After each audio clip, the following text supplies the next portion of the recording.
I'm gonna sound so uneducated, but please hear me out. It wasn't until like 2 days ago that I found out that we know where the asteroid landed that killed all the fucking dinosaurs. Bitch, it's in Mexico. Like, how did I go 18 years of my life without knowing this information? And now here's where I'm really gonna sound uneducated. How the fuck did that kill the dinosaurs? Like, I don't get it. I don't get it. Like, assuming that like there were dinosaurs around across the entire globe, right? Around like the entire planet.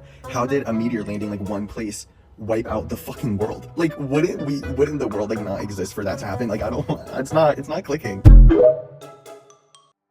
Luckily for you, when I was a kid, I wanted to be a paleontologist, and I'm going to be answering your question by using the book The Last Day of the Dinosaurs by Riley Black. So the dinosaur extinction event happened during the Cretaceous period, about 66 million years ago. It was the single worst day in the entire history for life on Earth. All the creatures from the big, mighty dinosaurs to the teeny little single-celled organisms had no way to prepare for a disaster 10 billion times more extreme than the atomic bombs of World War II.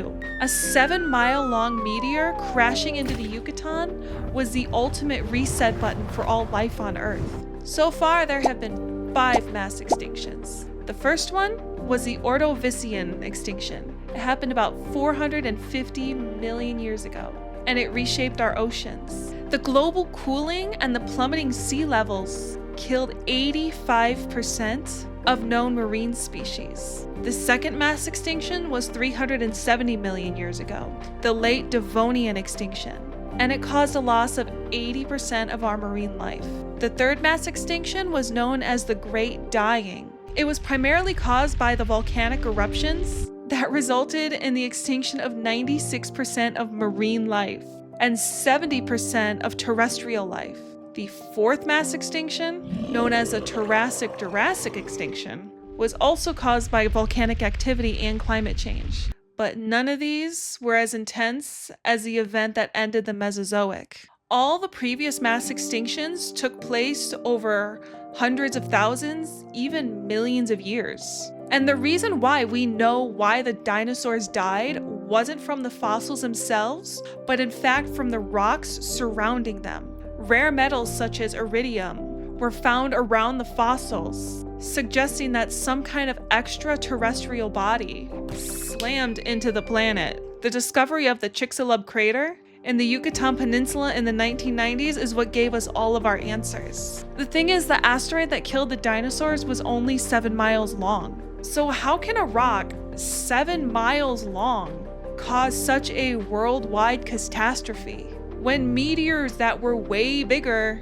didn't even do nearly the amount of damage? It's all about the impact's location. If the asteroid were to have happened in the deep ocean, most of that force would have been absorbed, and the dinosaurs would still likely be here today. But it hit at just that perfect spot, at the perfect angle, causing the most damage possible.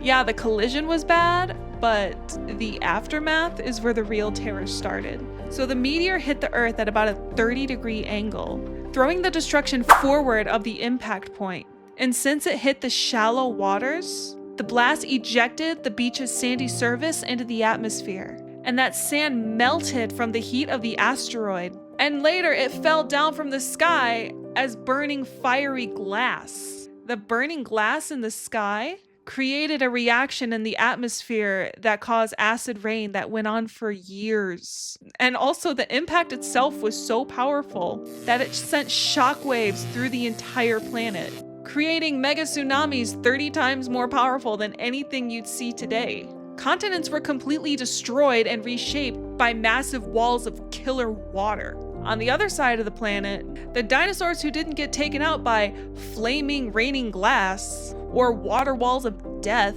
were forced to live in an environment full of dust and debris that wound up blocking the sun for years, starting a nuclear winter. So on top of burning glass rain, mega tsunamis, nuclear winter, the collision also caused intense fires that filled the air with greenhouse gases, suffocating the entire planet. And because of this poisoned atmosphere, plants were no longer able to perform photosynthesis, and this disrupted the food chain. So all the animals that survived all the previous calamities just wound up slowly starving to death.